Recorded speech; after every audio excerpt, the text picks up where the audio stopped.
Hi friends, welcome back to 3D photo and me friends. నేను Photoshop tutorial start చేస్తున్నా. దానికన్నా ముందు మీకు ఫోటోషాప్ అంటే ఏమిటో అని చెప్తాను, అలాగే ఫోటోషాప్ ఎలా వచ్చిందో అనేది కూడా చెప్తాను. దయచేసి ఈ వీడియోని చూడండి ఫ్రెండ్స్. అసలు ఫోటోషాప్ ఎవరు కనిపెట్టారు, అసలు దాన్ని ఎలా డెవలప్ చేశారు, అసలు ఏ కంపెనీకి ఇచ్చారు అనేది పూర్తిగా నేను చెప్తాను. ఎందుకంటే చాలామందికి ఫోటోషాప్ వాడుతున్నారు కానీ ఫోటోషాప్ ఎలా వచ్చిందో కూడా తెలియదు. సో దాని గురించి చెప్పడానికి ఈరోజు నేను చెప్దామని ట్రై చేస్తున్నా. సో వీడియోని ఫుల్గా చూడండి, ఎక్కడ స్కిప్ చేయకండి ఫ్రెండ్స్. ఇక టైం వేస్ట్ చేయకుండా టాపిక్ని స్టార్ట్ చేద్దాం ఫ్రెండ్స్. ఇవాళ మనం ఈ వీడియోలో ఫోటోషాప్ హిస్టరీ గురించి తెలుసుకోబోతున్నాం. ఈ ఫోటోషాప్ కథ అనేది 1988లో మొదలవ్వింది. ఫోటోషాప్ గురించి తెలుసుకునే ముందు మీకు ఒక ఇద్దరు వ్యక్తుల గురించి తెలుసుకోవాలి, వాళ్ళే దాన్ని కనిపెట్టారు. సో ఇంకా కొద్ది కాలానికి వెనక్కి వెళ్దాం మనం. వాళ్ళిద్దరూ ఒక అన్నదమ్ములు. వాళ్ళ నాన్నగారు ఒక మంచి ఫోటోగ్రాఫర్ అండి. వాళ్ళిద్దరి పేర్లు అయితే థామస్ అండ్ జాన్. వాళ్ళ నాన్నగారు మంచి మంచి ఫొటోస్ తీసేవారు. అప్పట్లో కెమెరాలు అనేవి చాలా తక్కువ ఉండేయండి. అందులో పైగా చాలా వర్క్ అనేది ఉండేది. ఒక ఫోటో చేయడానికి కనీసం 1 or 2 days పట్టేది. వారు ఫోటో తీసిన తర్వాత నైట్ చీకటిలో ఆ ఫోటో అనేది రుద్దించడం జరిగేది. ఆ ఫోటోని మనకి మంచి కలర్ ఫోటోగా రావడం కోసం రుద్దేవారు. వాళ్ళ నాన్నగారు రాత్రి పగళ్ళు కష్టపడేవారు చీకట్లో. అలా కష్టపడి సంపాదించిన వర్క్ అప్పట్లో ఉండే కెమెరాలో ఫోటో తీసిన వెంటనే అది వచ్చేది. కానీ దాన్ని ఒక రూమ్లోకి తీసుకెళ్ళి, అంటే చీకటి గదిలో తీసుకెళ్ళి ఆ ఫోటోని నీట్గా కెమికల్తో వాష్ చేసేవారు. అలా మనకి ఫోటో అనేది తీసేవారు. అప్పుడు మనకు ఫోటో క్లియర్గా వచ్చేది. థామస్ అప్పుడు వాళ్ళ నాన్నగారి దగ్గర ఉండే ఫోటోగ్రఫీ స్కిల్స్ అనేవి నేర్చుకున్నాడు. కానీ జాన్ మాత్రం వాళ్ళ ఇంట్లో ఉన్న యాపిల్ కంప్యూటర్లో సాఫ్ట్వేర్ ఇంప్రూవ్ చేసేవాడు.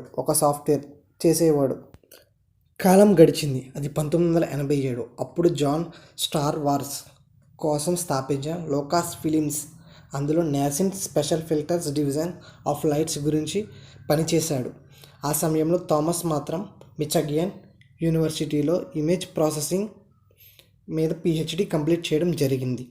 కొన్ని రోజులకి జాన్ కూడా తన వర్క్ చేసే ప్లేస్లో ఇమేజ్ ప్రాసెసింగ్ గురించి నేర్చుకోవడం మొదలుపెట్టాడు. ఈ విషయం ఎవరూ ఊహించుకోలేదు. తర్వాత వీరిద్దరూ కలిసి 1988లో ఒకరికొకరు వారు కనిపెట్టిన వాటి గురించి మాట్లాడుకుని షేర్ చేసుకున్నారు. ఈ ఫోటోషాప్ అనే సాఫ్ట్వేర్ని కనిపెట్టారు. ఆ తర్వాత ఈ సాఫ్ట్వేర్ ప్రోటోటైప్ని తయారు చేయడానికి వీళ్ళకి చాలాసేపు పట్టింది, అంటే చాలా కాలం పట్టింది. కంపెనీ స్టార్ట్ చేయడానికి వీరి దగ్గర ఫైనాన్షియల్ సపోర్ట్ అనేది లేదు. అంటే బ్యాక్గ్రౌండ్లో డబ్బు అనేది ఏమీ లేదు వాళ్ళకి. వాళ్ళ నాన్నగారు కూడా సంపాదించలేదు సరిగ్గా. వీళ్ళు ఇంకా వెనక ముందు ఆలోచించకుండా ఈ యొక్క సాఫ్ట్వేర్ని అడాబ్ కంపెనీకి ఇచ్చేశారు, అంటే అమ్మేశారు ఎక్కువ రేటుకు. తర్వాత అడాబ్ కంపెనీకి చాలామంది చిన్న చిన్న డెవలపర్స్ ఉండడం వలన ఈ సాఫ్ట్వేర్ని ఇంకా బాగా తయారు చేసి మంచి మంచి ఫిల్టర్స్, ఎఫెక్ట్స్ అవన్నీ మొత్తం దీన్ని బాగా మోడిఫై చేసి వీళ్ళు ఇచ్చిన సాఫ్ట్వేర్ని అది అఫీషియల్గా బయటికి అనౌన్స్ చేశారు. అప్పుడు దీన్ని ప్రజల్లో చాలా పేరు వచ్చింది. అది ఎప్పుడంటే 19 ఫిబ్రవరి 1990లో మార్కెట్లోకి తీసుకురావడంతో అది ప్రజల్లో మంచి పేరు పొందింది. అలాగే Windows version, Mac version, iPod, iOS ఇవన్నిటి వెర్షన్లో ఇది తీసుకురావడం జరిగింది. సో ఇది ఫ్రెండ్స్ అడాబ్ ఫోటోషాప్ యొక్క చరిత్ర. వాళ్ళిద్దరూ కనిపెట్టడంతో ఈ ఫోటోషాప్ అనేది బయటకు వచ్చింది. మనకి చాలా ఉపయోగపడుతుంది. అలాగే ఇప్పుడు ఫోటోగ్రాఫర్స్ ఎవరైతే వాడుతున్నారో, అలాగే ఎడిటర్స్, వీళ్ళందరూ వాడేది ఈ యొక్క ఫోటోషాప్ నుంచే. సో ఇది చాలా మంచి యాప్ ఫ్రెండ్స్. మీకు నేను ట్యుటోరియల్ స్టార్ట్ చేసే ముందు ఈ విషయం చెప్పాలని నేను ఈ వీడియో చేశాను. సో లైక్ చేయండి ఫ్రెండ్స్, సబ్స్క్రైబ్ చేయండి. ఎవరైనా ఫోటోషాప్ గురించి, అలాగే ఫోటోగ్రఫీ స్కిల్స్, ఇంకా ఎడిటింగ్ గురించి నేను మంచి మంచి వీడియోస్ చేస్తాను.